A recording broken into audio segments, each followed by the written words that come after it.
Welcome, DeeDee. Hey, Darcy. Thanks for having me. So, one thing that's a little obvious that's a difference between you and many of the other guests is you're actually 16 years old. Yeah. So, you might not have been the only teenager that's been around, but you're the only musician teenager that I've had on the podcast this weekend for sure. Oh, no way. I'm so honored. That's great. So, is there a lot of other people in your peer group that are around here? I don't notice. Like, I'm aware of who you are outside of this weekend, but I don't know that there is a lot of people here your age at the event. Yeah, I think there's like a couple 17-year-olds, maybe. But I think that's it, honestly. I think I'm the youngest one here. So, kind of pulling on that thread, you've been at the game for 2 years now doing music. Yes, I have. So, that would be 14. Well, you're 15, 16. You've been doing stuff. Started when you were 14. Mm-hmm. And you started during the pandemic then? Yes, I did. Yeah. Okay. Then we briefly met yesterday, and I kind of scratched the surface of that just in a casual conversation. But I feel like you've been around for, like, you're a known name. So I feel like you've been around longer than that. But, so is the impression that I'm getting because you've been out there playing a lot, even though there's been less, like you must have done some big events and there was very few options to go out. So your name was getting out there when things were kind of locked down a little bit. And now that things are open, you just rolled with the momentum, or? Yeah, kind of. I mean, like, I did a couple big shows this summer, and that gained me a lot of traction. I opened up for April Wine. Yes. And I did some performances with Bruce Guthrow and Dave Gunning and JP Cormier. But yeah, I mean, I guess I kind of was just like isolated during the pandemic, and I focused on my music. And now that the pandemic's over, it was kind of just like, it was like a wave. Like, I just like went with the momentum. Yeah, for sure. So you're writing the songs yourself at 14? Yeah. I mean. And then at what point, like, this is a roller coaster for you, 2 years, and especially given your age too, like that's, and when I try to think back of when I was that age, for that much to happen in that short of a time frame is just mind blowing. So how did you get to the next step beyond, like, I'm just thinking as a 14-year-old, if I'm sitting there strumming a guitar and I write some lyrics and I'm like, oh, I have a song, that's what probably most 14-year-olds are doing. But here we are 2 years later and you're a known name, like even outside of our region, which a lot of the people I interview, like, it's East Coast DNA because we do East Coast music. A lot of bands are, east of Ontario popular. Mm-hmm. So what was the difference in your strategy that you went from, oh, I'm going to play music to use up my free time with things locked down, to the point that you are playing opening for April Wine? I set goals. Yeah, I'm a real goal setter.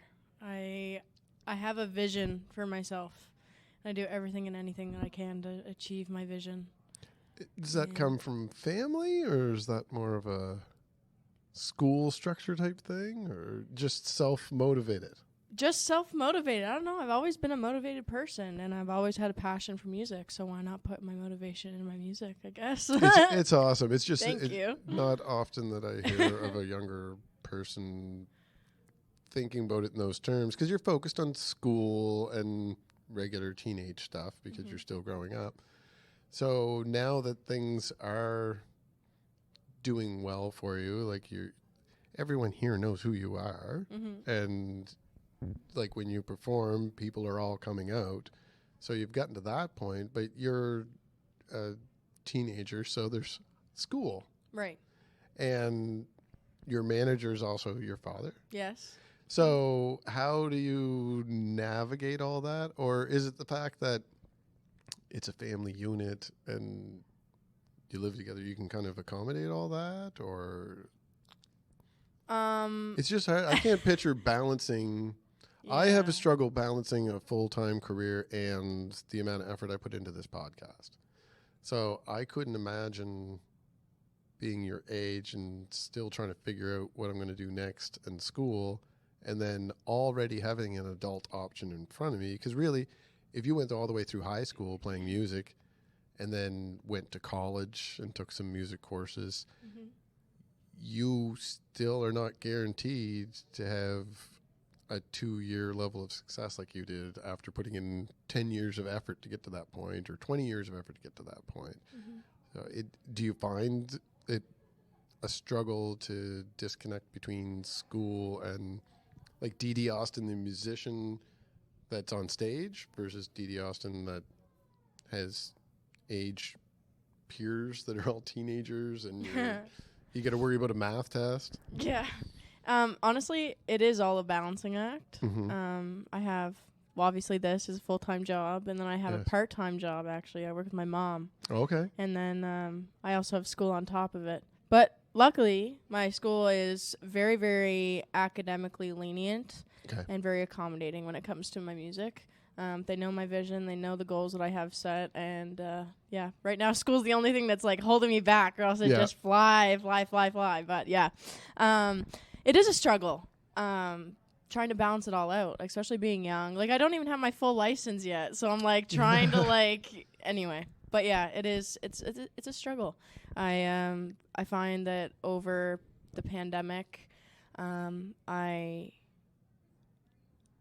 got anxiety, and that's not just an excuse. Like, I have severe anxiety, along with my family, and we thought that we were alone, but it's everyone in the pandemic. I don't mind admitting that I went to the workshop that was here today, but I won't name names, but the room was packed, so you're not alone. Yeah. It's common. Yeah. So, so dealing with anxiety personally, and then having to deal with the anxieties from not performing, but just the business side, and then school on top of it, and then a part-time job, and I have my own personal life. Yeah. And it's like it's super hard, but I love music, and I wouldn't give up anything to change that. So that's awesome. Like, once again, it's really, I don't even know what the word is. It's almost like maybe it's because I'm a father myself. I think it's like a pride. I'm like, oh, look at her. She's doing really good. Like, that's awesome. So thank you. You're here doing some networking and showcasing and the whole kit and caboodle. So what's the plan going forward? I know you have both a single and a music video that are circulating right now for different songs, as we had discussed. Yes. So very true to your older single that's a new music video. Yep. And then 16's currently in the charts right now. Yes, yeah. So I actually have a music video for 16 as well. Yes. It's on YouTube. They're both on my YouTube channel. But I actually shot 16 at the April Wine concert that I opened up at. Yeah. I had seen the video. I did not know that. Oh, really? Yeah, that was the concert that I was at. Yeah. Yeah. That's awesome. Yeah. So my next step going forward is to, well, my number one step is that I have a showcase tomorrow. Yeah, so everybody come on out to that. Where and when? So tomorrow I'm performing at the Highland Arts Theatre in Sydney from 6:20 to 6:50. So November 5th. Yeah. So we'll have to all head over there. I'm sure me and my full band. And who's in the full band? Chris Iannetti is my guitar player. I have Matt Muse, who is Rhea May's drummer. He's my drummer. Right now I have Brooklyn Blackmore on keys, but Owen O-Sound Lee usually plays keys for me. But Those he's on both big names. He is on tour right now with Classified. Yes. So that's why he is not available for the showcase. And then I have Jeff Barrett on my bass, and then me. Awesome. Yeah. And this is the band that you're showcasing with. It's also who people would see you perform live with if you're performing in the next. Yep. So is there anything planned beyond Music Week as far as live performances? Not even just in the region, but period. Yeah, I have a couple performances coming up. In December, early December, I'm performing at Alderney Landing. I'm actually performing at Alderney Landing on Monday, this upcoming Monday, and then I go to Pictou again. But yeah, I have lots of performances coming up. New music's going to be coming out soon, so keep an eye out for that. And so my Pictou County friends, since I'm from Pictou County myself, you guys all have to go out, and none of you can say who's DeeDee Austin because you watched this interview, and that's how you know to go. That's awesome. Thank you. And will there be, like, these singles are from the same album? Right.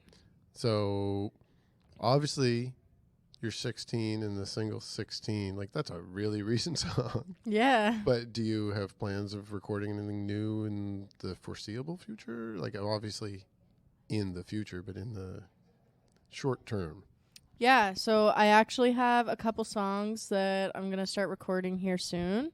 Obviously, Music Week takes up a big chunk of my time so after Nova Scotia Music Week, I'm going to get back into the studio and get back on the recording grind and hopefully release an epic record. Yeah, it's my plan. That's awesome. Thank you. Anything you're looking to do different this time around now that you're, like, it's only been 2 years, but you obviously will be maturing as a person and as an artist and everything all at once.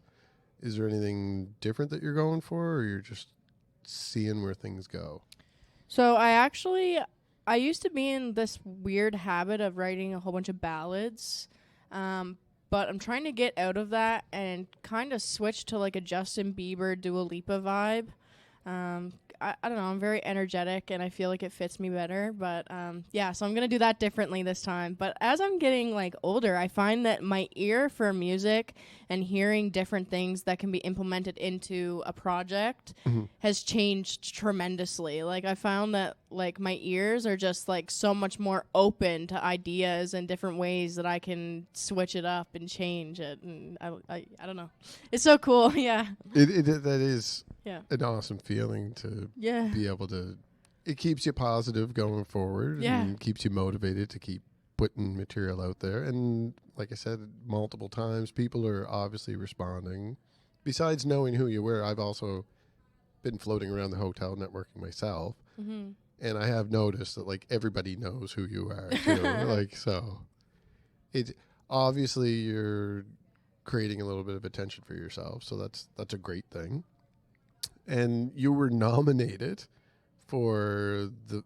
Are you tied with a bunch of people? Or are you actually the person that was nominated for the most awards? I think I led the pack. Yeah. I think you were. Is it 4? Three. Okay. 3 this year. I think they messed it up because I was nominated for Indigenous Artist of the Year last year. Okay. And I think that they got it mixed up in being it again this year. But I am nominated for Indigenous Artist of the Year this year, along with New Artist Recording and SoCan Songwriter of the Year. That's awesome. Thank you. Yeah. And how does that feel? Like, they're all different categories. But the people that you're up against, too, are people that are known to you? Like, you're aware of who your competition is? Yeah, very, yeah. So how did that feel when you saw the nominations come out? It felt rewarding. Yeah. But, like, weird. It was like, what the heck? Like, because I don't even look at myself as, like, an artist. I look at myself as, like, 6-year-old DeeDee, like, at the piano when I was, like, super young. Just, like, starting out, figuring out what I'm going to do. It's just, like, so weird because now I'm, like, nominated for awards. I've actually won an award. I won the Chief Noel Doucette Youth Achievement Award for making a change. Congratulations. Thank you. But, yeah, like I said, it's just weird. Surreal. Surreal is the word. Yeah. I can only imagine. And I'm sure that we're going to see you making your presence known at the ECMAs as well in the 100%. spring. Yeah. Yes. That's pretty much a given. Yeah.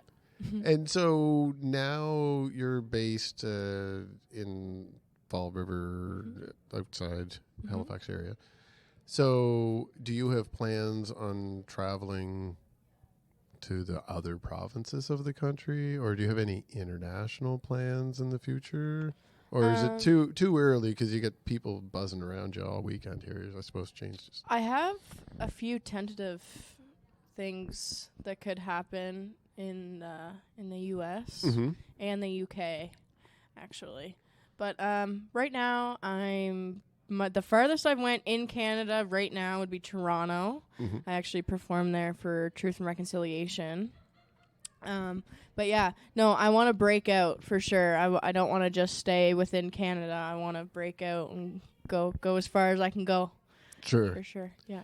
And you're looking for more of a different sound a little bit, but you're basically looking to expand into that mainstream sound so that you can be known around North America. Mm-hmm. Yep. That's awesome. Thank you. Is there anything that you would say to anyone that happens to be listening from home that I don't know how many younger viewers we have, but I know that where it's a music podcast, the demographic is varied because we haven't been genre specific or anything. So if there's any other younger artists out there like yourself, do you have anything that you would say to them? Like, it's kind of encouraging to go out there and try it, because I'm sure, like I said, there's a 14-year-old sitting at home writing a song right now that's probably not going to do anything with it until their friends hear it in 3 or 4 years. Right. And if they were motivated now, they could be DeeDee Austin sitting here. Right. Yeah. So my piece of advice is, if you have a vision, if you have a dream, go big or go home, because you could be missing out on so many different things if you doubt yourself, if you second guess it. Sure. Yeah. Don't doubt yourself. You got to be straight on. If you like a song or like something that you've come up with, do something with it before it's too late. It's never too late, but before. The never too late makes it applicable for all age ranges. Mm-hmm. You actually fix that so it's not just for people your age. It's just in general. Mm-hmm. Have confidence in yourself and don't be afraid just to try, because you might do good at it. Mm-hmm. That's awesome. Yeah. I think that's probably a good point to wrap up, because I also noticed the time there off to the side. I think you said that you were going to a session there. Yeah, I do. But I just have a couple more things. Yeah, to add. absolutely. Yeah. So make sure to follow me on Instagram, DeeDee Austin Music. Also check out my website, www.deedeeaustin.com. I have merch on sale, and all of my upcoming shows are posted on my website right now. And make sure to check out my showcase tomorrow, 6:20 to 6:50 at the Highland Arts Theatre. Awesome. Thank you again. Thank you so much. Hope to see you at that show. Yeah, thanks.